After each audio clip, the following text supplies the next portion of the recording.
Well, good morning, everybody, and good afternoon to those of you who are in a time zone where it is the afternoon.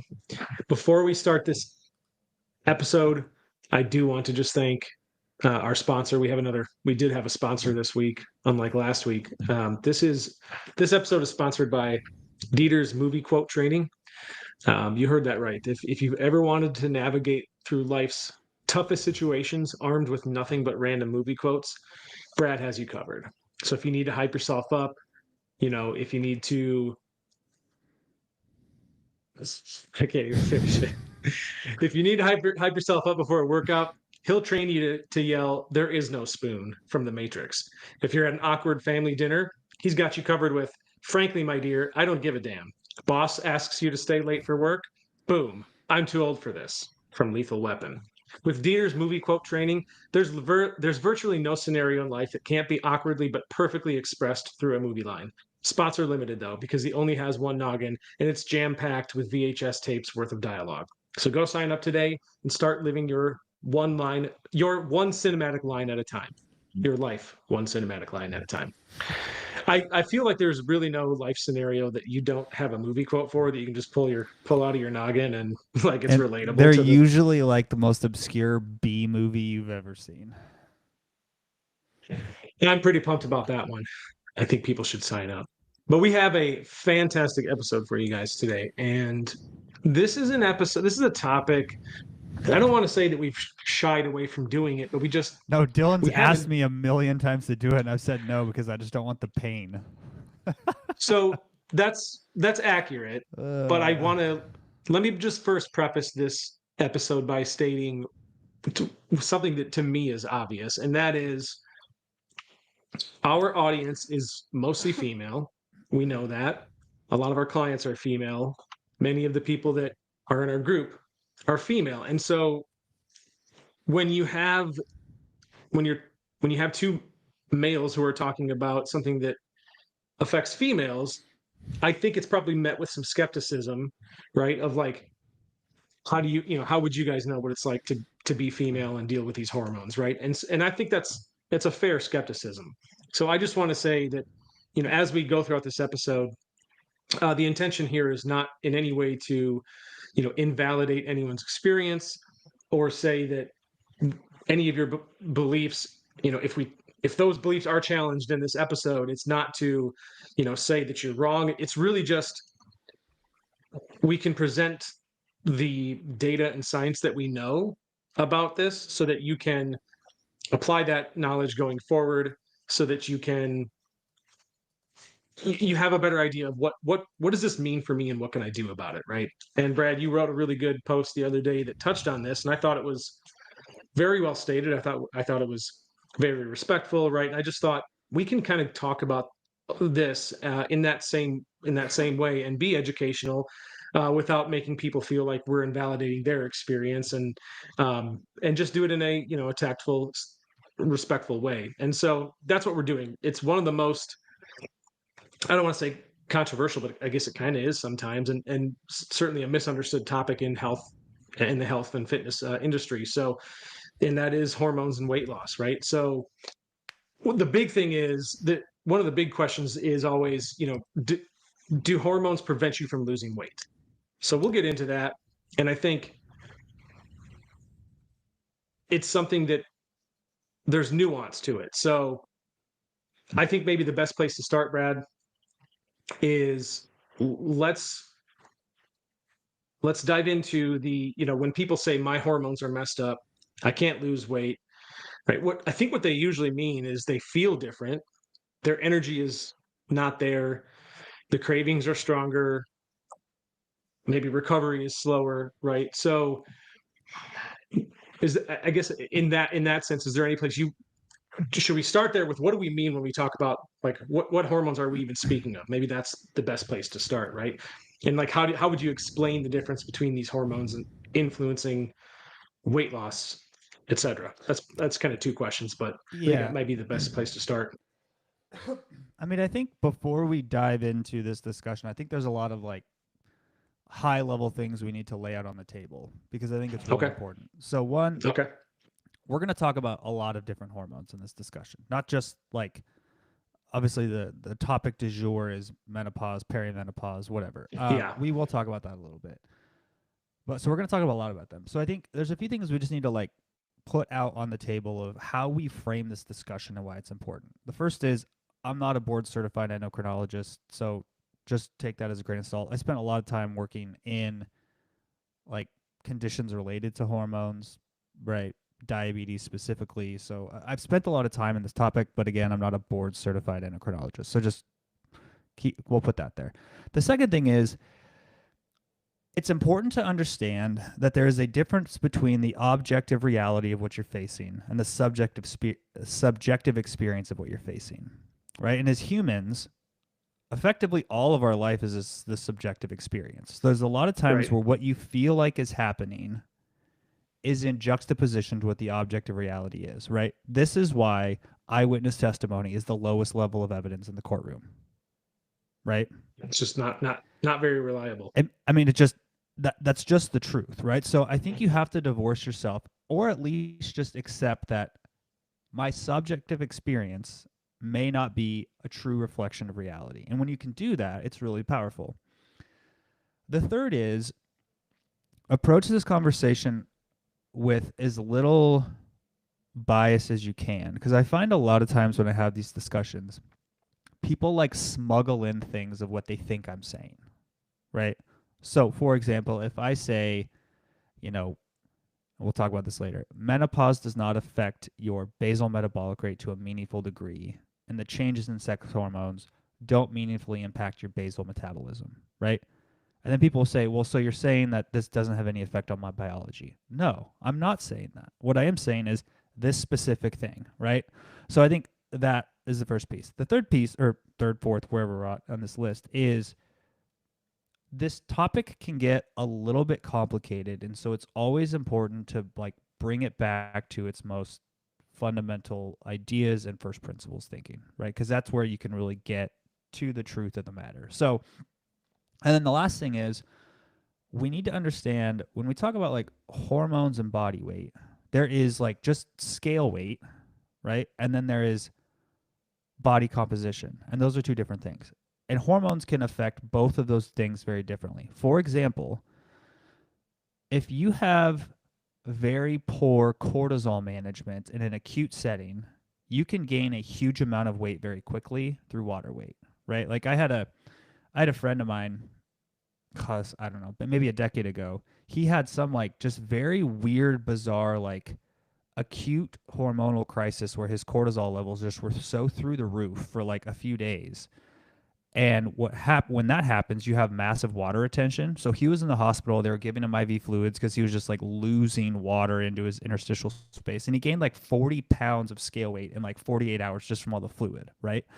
That is acute hormone weight change. That's not acute hormone body composition change outside the fact that you just have a lot of body water, right? He didn't gain 40 pounds of fat in 48 hours. It was like literally all water, right? Then they put him on some drugs and some Lasix, and like he lost most of that within like a day, right?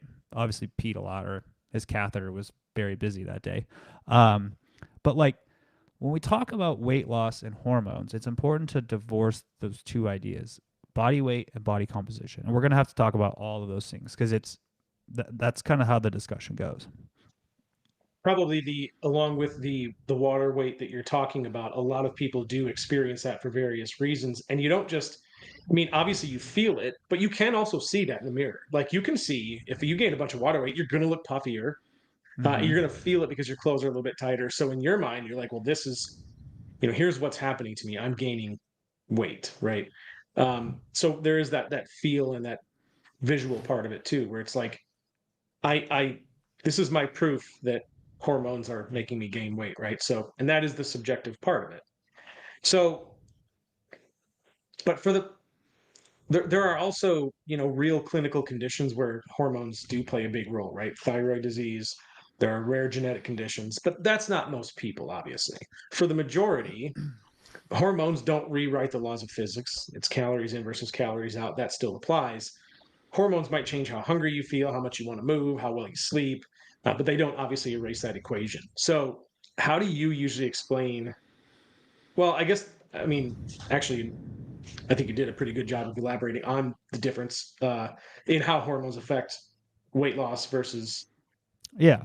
So you there's know, like, but there are, I mean, there's situations in which hormones directly affect the energy balance equation, like directly, right?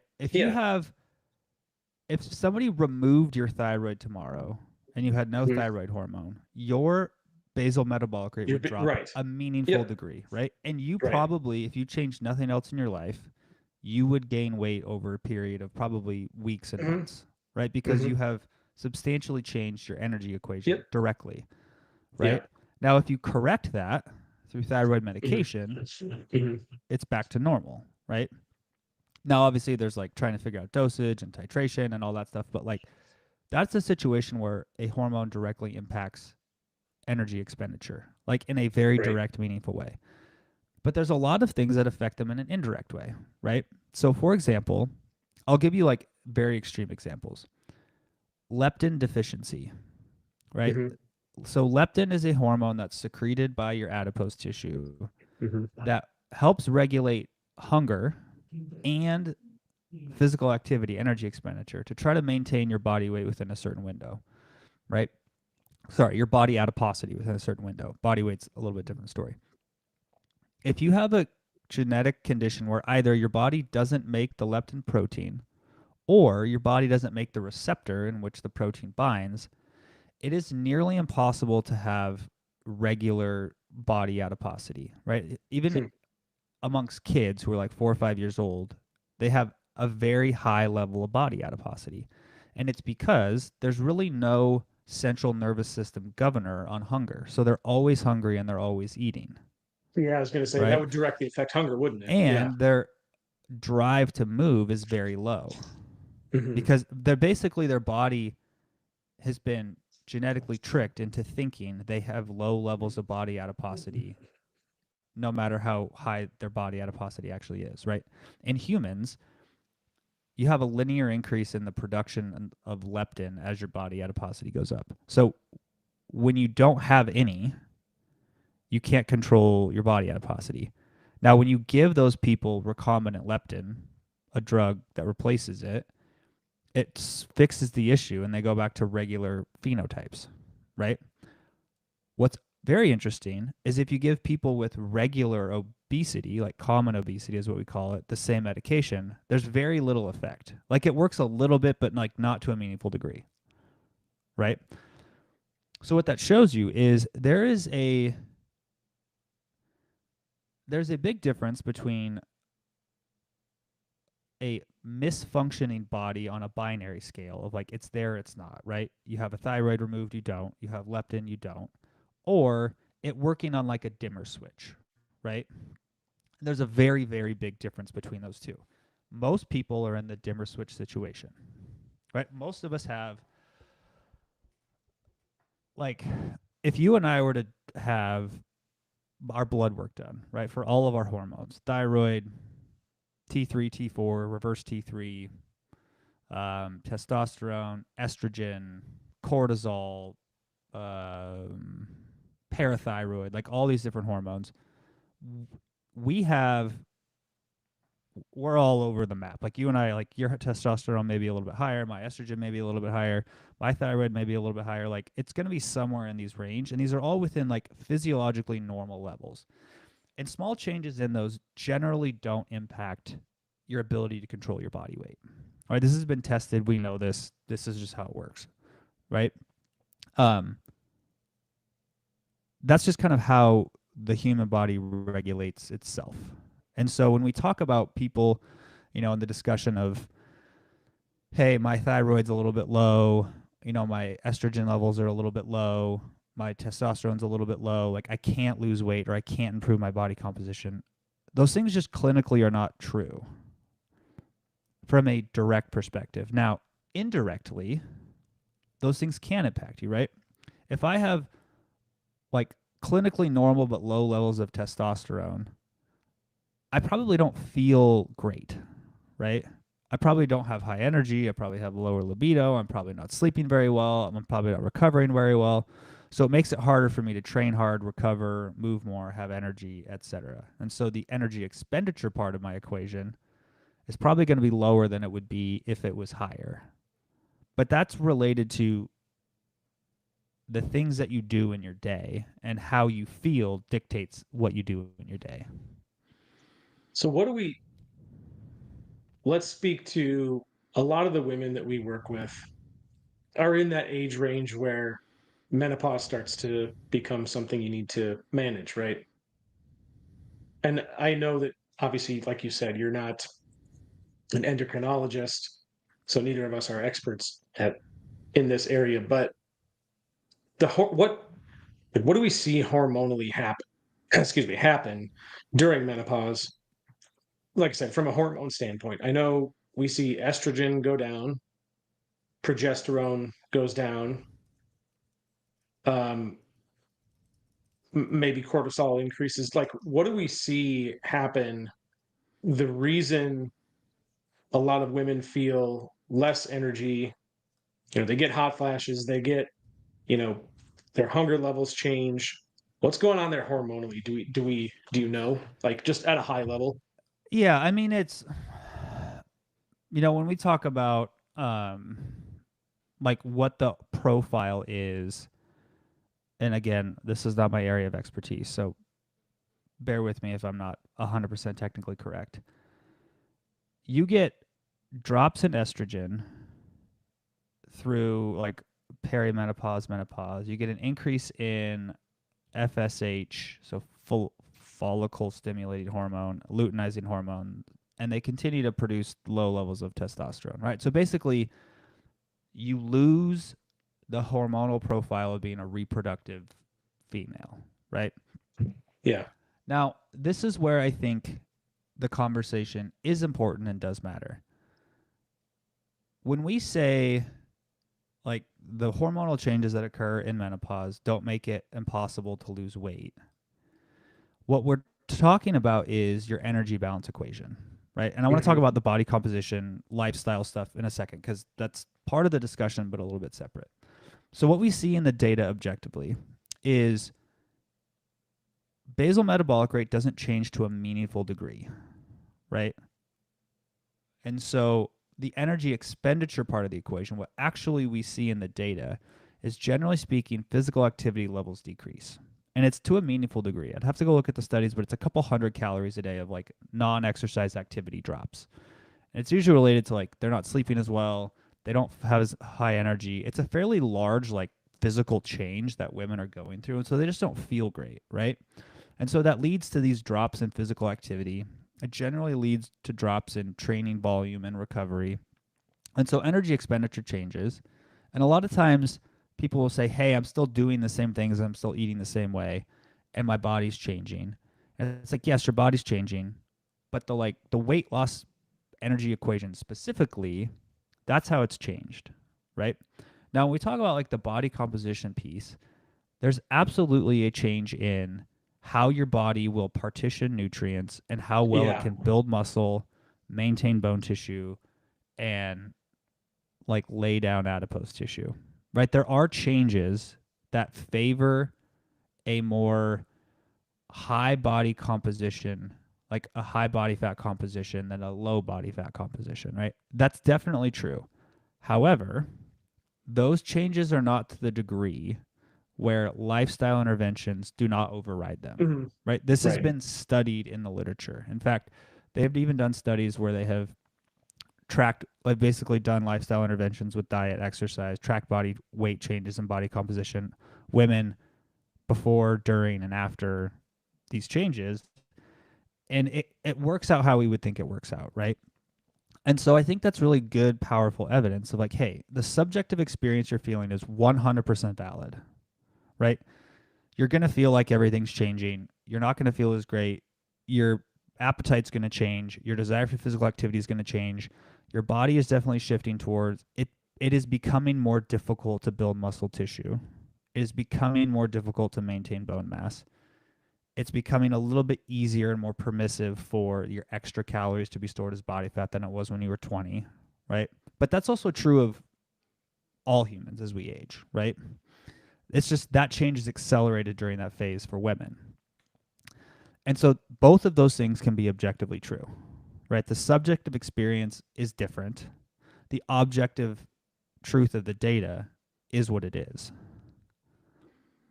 Do we see, this is sort of random but related, but do we see a decrease in bone density during this time, or does that have to do more with maybe there is less training, less resistance training, so that contributes, or maybe So it's both? it's definitely both, right? The changes in hormones plus the decrease in physical activity plus just the fact of aging itself, all of those things combine to like higher risk of osteoporosis. Yeah, right. Okay.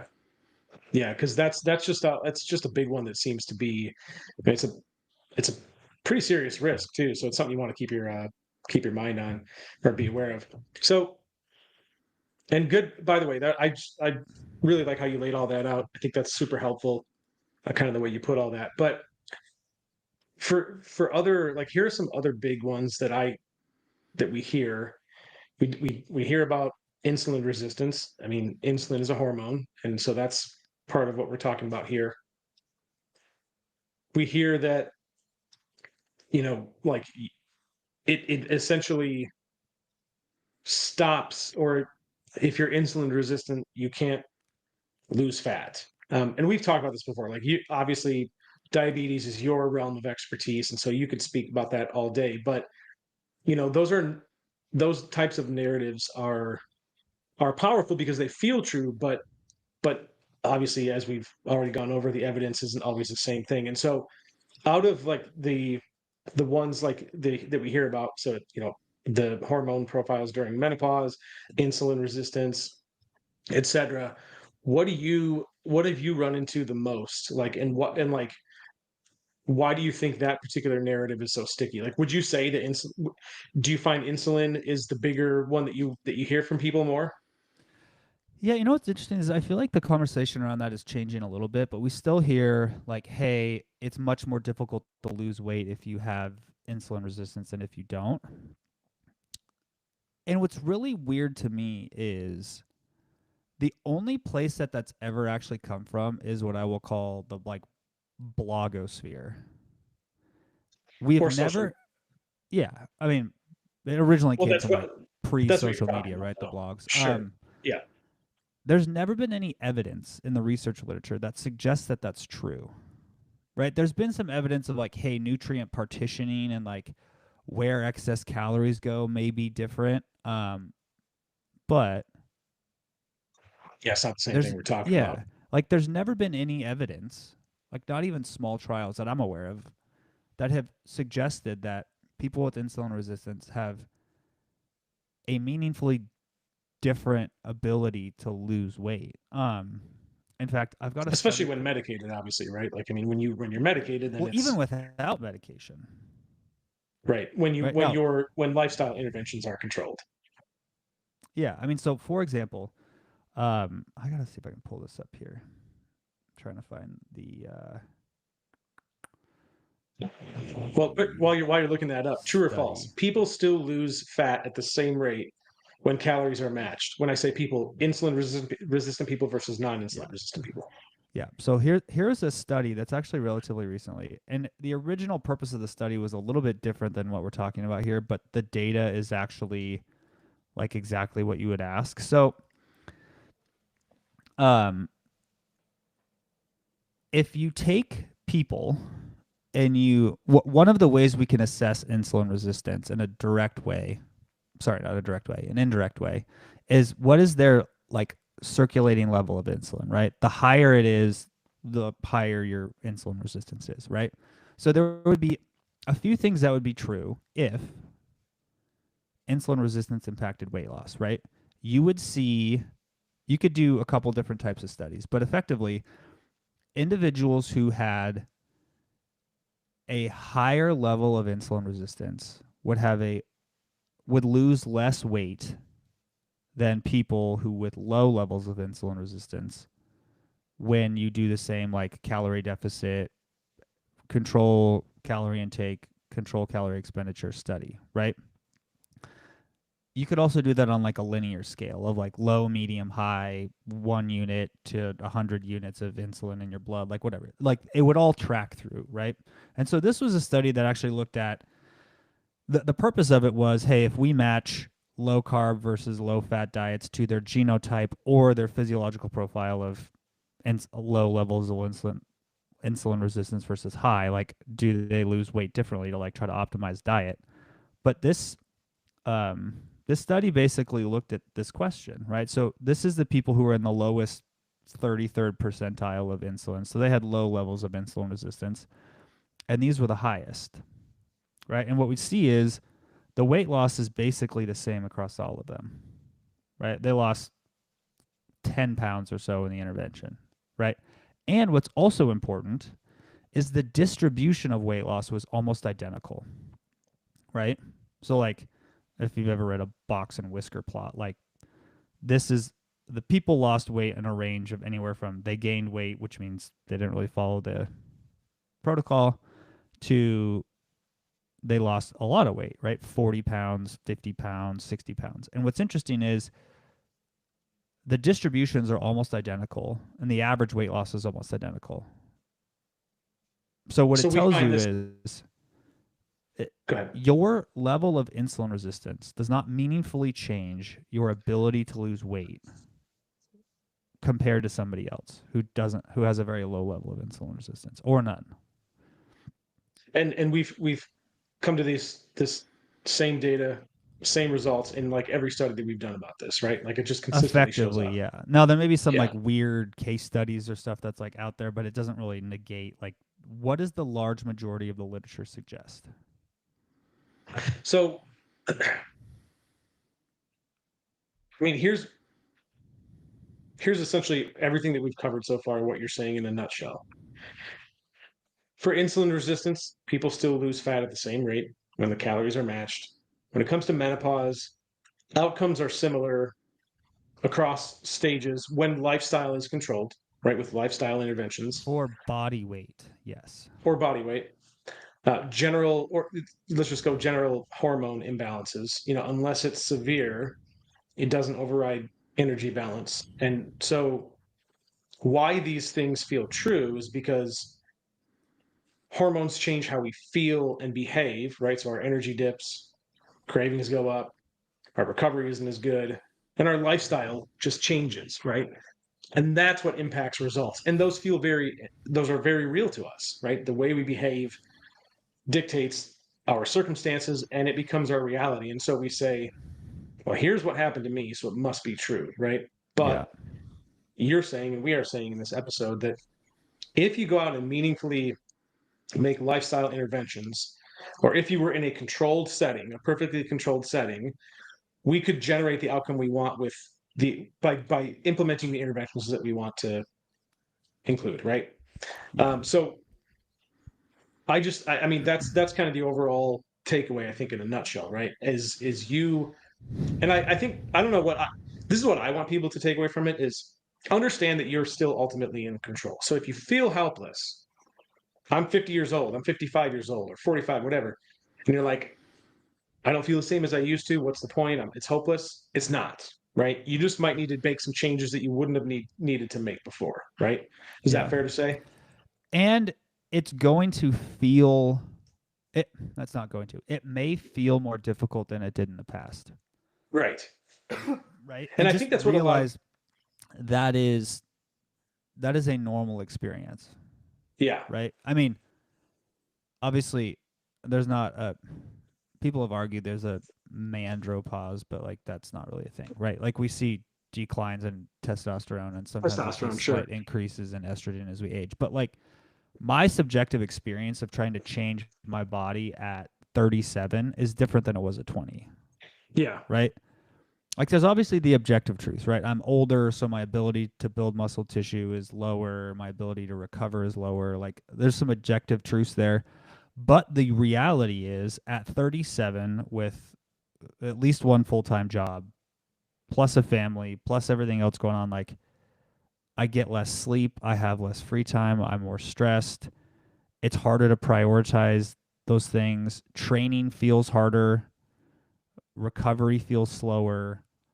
Like it feels more difficult, right? And For sure. that is true. And when Hmm. you layer on like big hormonal things, it's going to amplify that effect, right?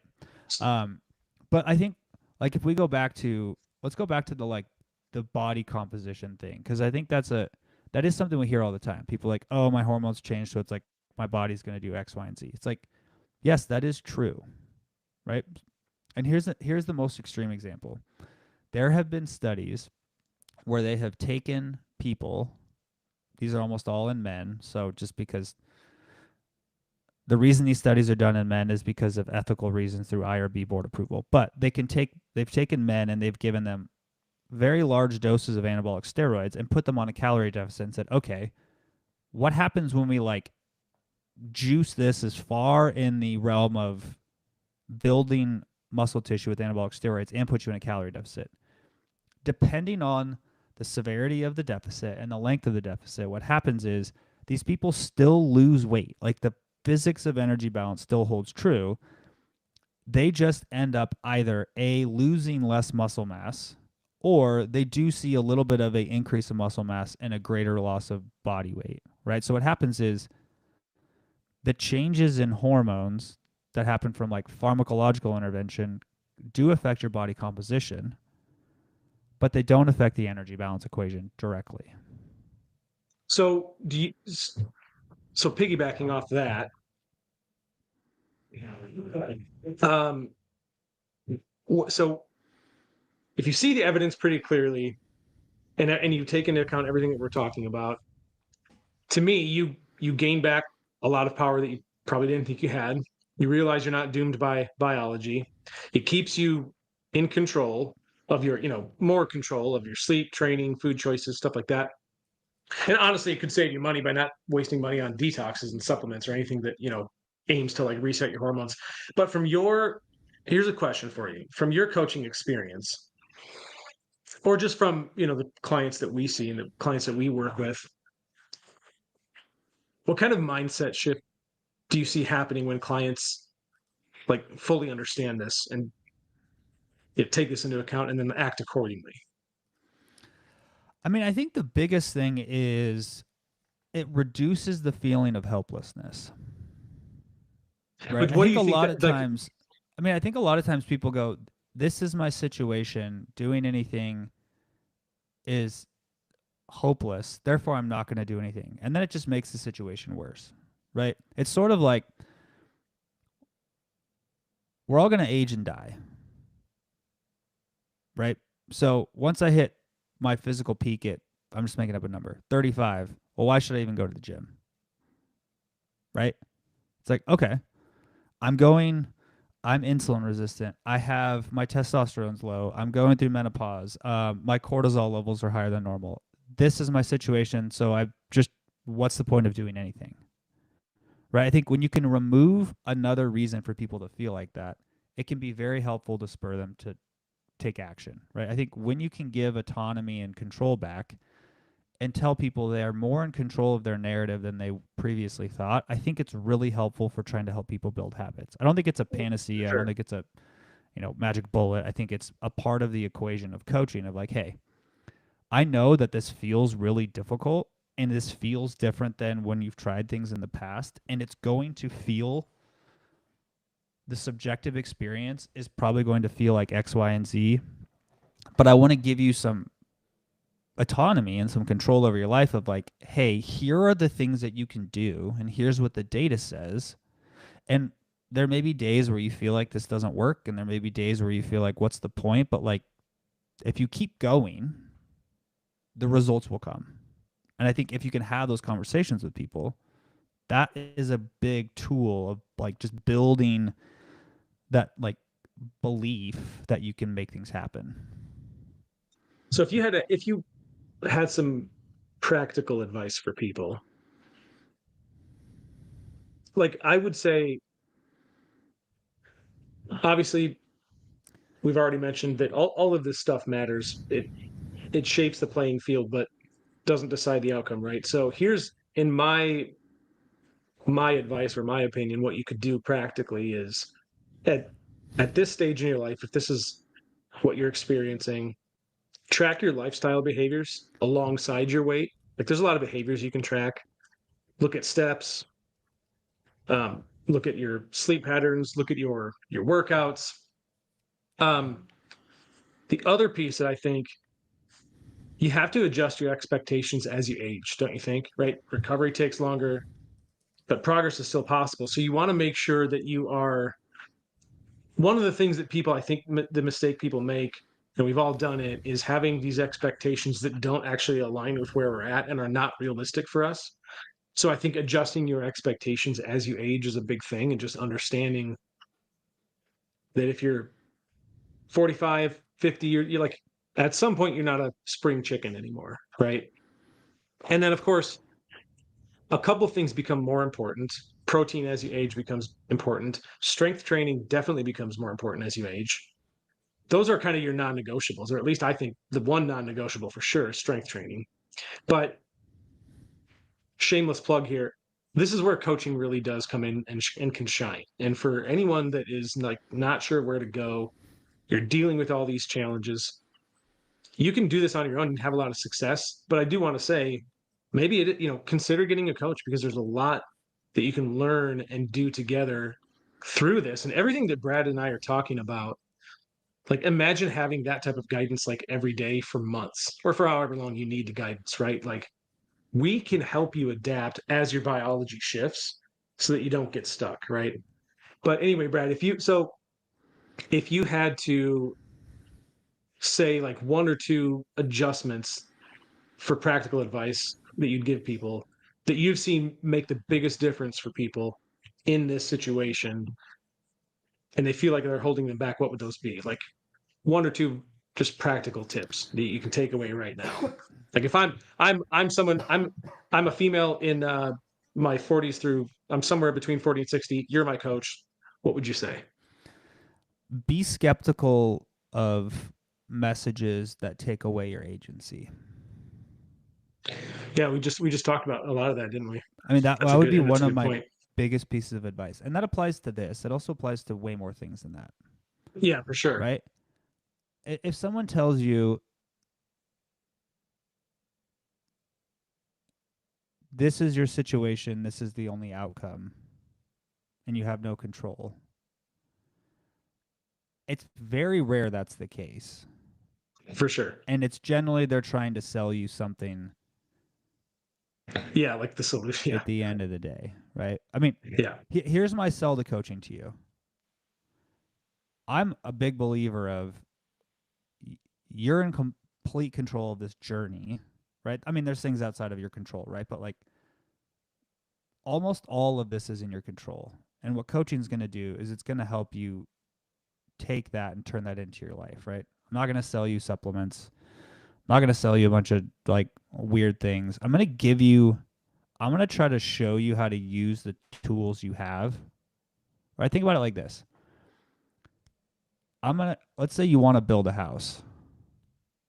I'm going to show you how to use a hammer. I'm going to show you how to read blueprints. I'm going to show you how to pour concrete. I'm going to show you how to wire the house. I'm going to show you how to lay the tile. I'm going to show you how to install a countertop and a cabinet. Like that's what I'm going to show you, right? That's what the coaching is. It's like, okay, here's all the things you're going to experience in this journey.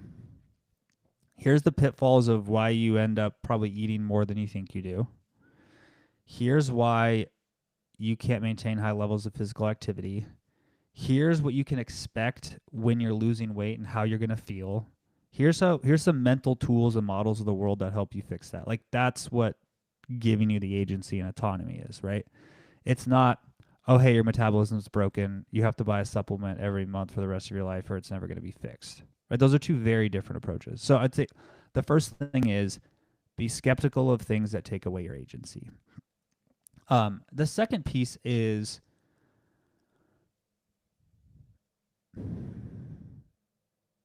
either be aware that your brain can suck and can be your worst enemy, or find someone who can remind you of that frequently, or do both. Right? So I had lunch with my financial advisor the other day, and I've been working with him for, I don't know, quite a while. And like almost none of our conversations are actually about like money, finance stuff. It's always about like behavior and life. And one of the things that came up was like, hey, why do you continue to work with me after like a decade? You've got good habits, like you kind of know what you're doing. And it was having someone remind you of why your habits are so important, and it being the voice of reason when things are hectic, if is immensely valuable. And so if you can develop the skills to do that yourself, you can change the trajectory of the next many decades of your life. Right? If Not a random question. like obviously the scale fluctuates in a given week. How you look in the mirror fluctuates in a given week, right? So if you had the like right now, if your perspective is every time you see your body go in the wrong direction on the scale or in the mirror, you kind of have a freak out and go, "Oh, it's because of this issue and I need to go find a new solution." Right? Or if your approach is, "Oh yeah, this is just what happens is the human body." Like I ate a little more salt last night. Oh, I didn't eat enough carbohydrates, so I look flat today. Oh, I trained really hard 2 days ago, and so like my abs are like still recovering, so that they don't look like they're as cut as they normally are because they look a little like, you know, etc. Like if you can have the mental models to be like, okay, I'm still on the right path, even if there's the variation in the day to day. You brought up something that I think was important, and that is you have a, yeah, and someone in the comments, Michelle said, and that's why I have a macro zinc coach. But you value the things that you value are why you still have your financial advisor. But why do you value what you value, right? And the other part is as a as someone who is going to, like, obviously the people who are successful at losing weight, they did so because they value the end result of that. But if you don't value it enough, then you're not going to follow through with it, right? So at the end of the day, I don't want to like oversimplify it, but a lot of it does come down to what are the things that you value. And if you value the guidance and everything that you're talking about, that's why you get a coach for the weight loss side of things. That's why you get a coach for the money management piece. Right? So a lot of it comes down to what do we value and how do we shape and sort of change what we value. Yeah, I mean, everybody's going to be different, right? I think anybody who has ever come into our community has improving their physical body and their health somewhere on their Mm-hmm. value list. Otherwise, they wouldn't Mm-hmm. be here, right? So For sure. that is, at some point, I value being a better version of myself, right? Like somewhere along the line, if you've ended up in our community, like that is somewhere on your value stack, becoming a better version of myself. And part of that is looking better, feeling better, taking control of the body that you live in, right? And it reminds me of, I think it's a Confucius quote. It's he who conquers himself is the mightiest warrior. Right? I think there's like other variations of it, like he who conquers himself conquers the world, whatever. And it comes down to like, okay, if I can just be aware of what are the things my brain is going to tell me that aren't true, but it tells me because it's a good story and my brain likes to do that. If I can develop systems or things in my life that remind me, oh, yeah, that's not true. This is what I really need to do. It's immensely helpful. Like, I Do think you this think you is could this is going to get a little bit philosophical and maybe very personal, but like I think this is one of the best parts about being married. Like you have such a tight relationship and you live every day with somebody who sees you and helps you realize what you need to do to conquer yourself. Right? Like that to me is like the most intimate part about being married, is like you have somebody who is around you all the time, knows about you, and like helps hold up that mirror and says, okay, this is right. And well, I mean, what coaching does is it does that in a specific part of your life in a very Yeah, for sure. non-judgmental, effective way, right? It's like, okay, you said you valued this, your actions don't align, let's do this instead. Or, hey, you said you value this. This is the internal monologue you're having today. Let's have a different internal monologue. Oh, yeah, you're right. Like, I don't need to be crazy. Sorry, my daughter is opening the door in the middle of a in the middle of our show. She may. Excuse me. Sorry about that, guys. I did want to share this comment here. I thought this was cool. From Sherry, I went through menopause with no intervention from drugs or supplements. I have lost 110 pounds. Hormones haven't slowed me down. That's So I think that's that's pretty cool. crazy. That's a whole person. Yeah, I was going to Like say you that. lost a whole person. Like just take a minute and think about how wild of an accomplishment that is. Yeah, Like I don't think that takes some serious dedication and perseverance, and it's it's also just. just I don't know how to say this without like I might get a little emotional. That is one of the biggest things people can do. Right? I mean, effectively what that is like you've taken control of who you are as a person and Mhm. massively changed the direction of your life. I was going to say you're a completely different person at that point, like physically Yes. and mentally. You're And not even close to the same person you were back then. yeah, I mean like that's in the some of the top feats of what it means to be human, For sure. right? Yeah. So I mean, Sherry, if you're still yeah. listening, congratulations. That's amazing. Yeah, Yeah. it's like whenever I see things like that from clients, it's still to this day is like just such a wild concept. Yeah. Like it's kind of hard to wrap your mind around. Is there anything else you'd want to add to the? I think we've covered a lot of what we wanted to cover. Was there anything else you wanted to cover specifically or add to the end of this episode Yes. here? For those of you who don't know, my email address is dylan@macrozinc.net. So send all of your hate mail related to this episode to that email address. I'll turn my auto forwarding feature on where it just gets Uh, forwarded to you automatically. Oh, that's Sherry has. that's probably true. She was listening. She's still listening. She said, macros has been the key to my weight loss. The education you give us is so valuable. I will do a Thank you for the shameless shout out, Sherry. plug. I will do a shameless plug while we're on the air. If you want Might to as well. learn a I lot did. of the information, we have written books and they will be coming out in October. It's going to be in a course format where it's like think about it like a college level course, but I've tried to do it to where it's digestible. We have the science where we talk about all this kind of stuff. We have the art where we talk about like how do we take these concepts and apply them through behavior change and like coaching, like what is applied coaching. And it also comes with a little workbook where you can like work through these things yourself. So that course will go live October 18th for those of How you was interested. overall, from start to finish, about how long all of that stuff took you? Like just total writing hours or like in calendar time? Yeah, we'll go calendar time. Um 2 years? Okay. Yeah, Yeah, I figured it was at least a few. it was a lot. Yeah, I'm excited. I'm excited for it. You get no That's all discounts. I. You have to pay full price. I mean, I think I have back end access. I could just I don't think you do pirate actually. it. Maybe not. Oh, okay. I'm gonna tell Maybe our I'll. webmaster to not create an account for you. You've been banished.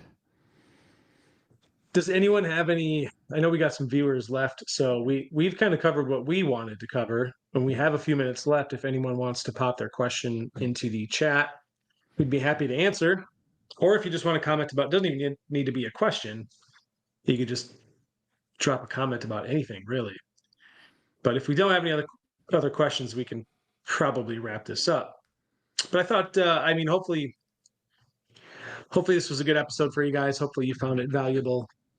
I always try to make sure that I feel there's something you can take away from each episode. So I hope that's been the case. Yeah, I mean, I think it's kind of like I mentioned in my post. A large part of growth and changing who you are as a person, and like obviously in like the health, wellness, weight loss, body transformation space is a lot of times you have to let go of the beliefs that you've had that have gotten in your way. Mhm. And this is one we find a lot of people have. It's I can't do X because of Y. Yeah, Yeah. we did get another comment from Michelle.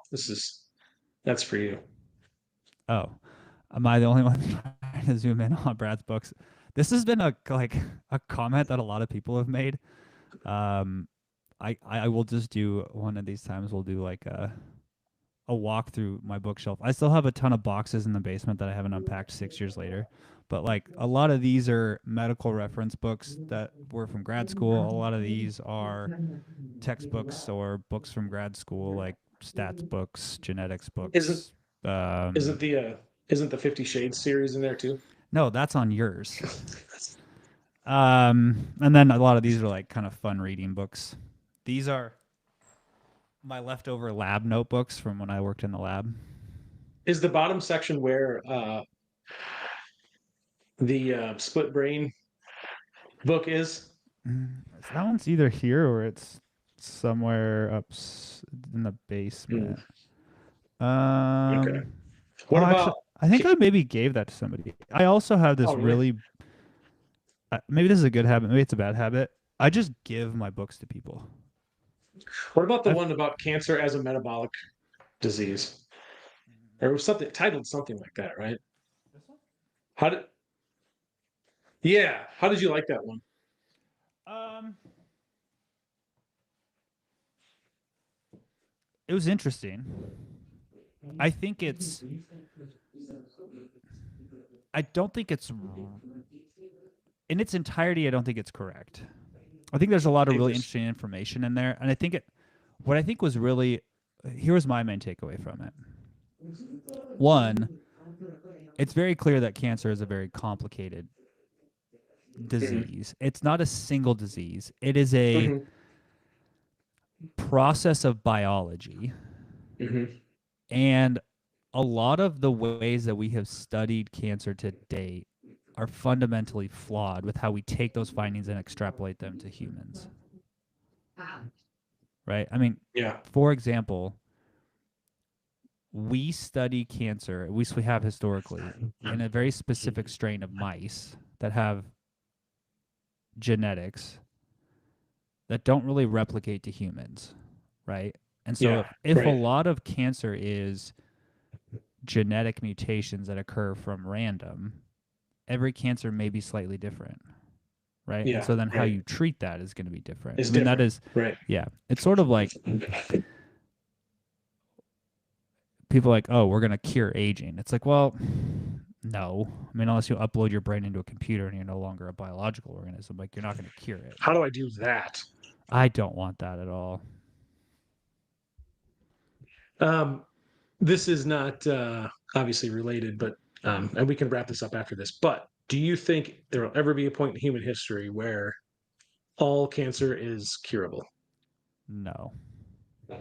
Interesting. Okay. Have you ever played the game Whack a Mole? Okay, I see the analogy you're getting at. Sure. Yeah. So you squash one, another type comes up. I mean, it's like think about it this way. Assuming evolution is somewhat correct, which we have evidence that it's at least directionally correct, right? A lot of the diversity of species on this planet is the result of natural selection, evolution via natural selection, right? Random mutations increase your likelihood of surviving, right? So genetic mutation is part of biology. Sure. So you think it'll Unless always we evolve and unless continue we to can happen? prevent unless we're all Gotcha. genetically identical copies, like unless we all become bananas, right? Which the Cavendish banana is just like genetic clones of every other banana. Unless we're all the exact same genetically and we reduce all variability in our gene pool, we will always have cancer. So essentially, what you're saying is 100 years And ago, there's no 1,000 years ago, environmental 10,000. exposure. Yeah. So you're saying that the cancer that humans have historically had is always different types throughout human history, and different types come up, and it's not the same type. I mean, yes, like we've probably had versions of lung cancer for thousands of years, right? But like if you were to genotype one from 5000 BC and today, they're probably going to be different, right? Yeah. They're going to be different person to person. They're also going to be different over time. Yeah. That's interesting. Man, do you remember Um, when asbestos was a thing? yes, actually, when I was in high school, ninth grade, I think they found asbestos in the gym, and we weren't able to use our gym for like a month, and they had to put like these giant tubes from the gym outside as they were ventilating the place. It was this whole ordeal. It was crazy. Dude, I gotta find. I gotta see if I can find this picture. Dude, so there was a cigarette company that made their filters out of asbestos. Oh, jeez. Yeah, here you go. This is so crazy. I gotta find this. Jesus. Um, this is so wild. Hold on, screen. I gotta find this Chrome tab. I I'm mean, just did making everyone sure there's smoking no these like. cigarettes get cancer? Because that's wild. Wow. Oh my God, look at that. In 1952, claims that smoking causes cancer caused Kent cigarettes to come out with an asbestos filter to protect its smokers. Jeepers. But like that's That's humans, crazy. right? Like there's so many things. Oh, Brad left. He just kicked himself out. He tried to stop sharing the screen and kicked himself out. Let's just. Oh, I know what I'm going to do. I'm going to freeze so that when he comes back, he thinks that his entire. I hit leave instead of stop sharing. So Oh, I can't. I was trying to freeze and pretend that the whole thing was frozen, but it didn't work. I kept having to blink. That's wild, though. yeah, I had a good laugh that you just kicked yourself out of this. I All right. I hit leave instead of end I figured screen that's what share. happened. I figured that's what happened. Should we wrap this up? Should we get out of here? Yes, because I have to go. Okay. All right. Thank you all for watching. Appreciate the viewership. We'll be back next week with another awesome episode. So, with that said, goodbye.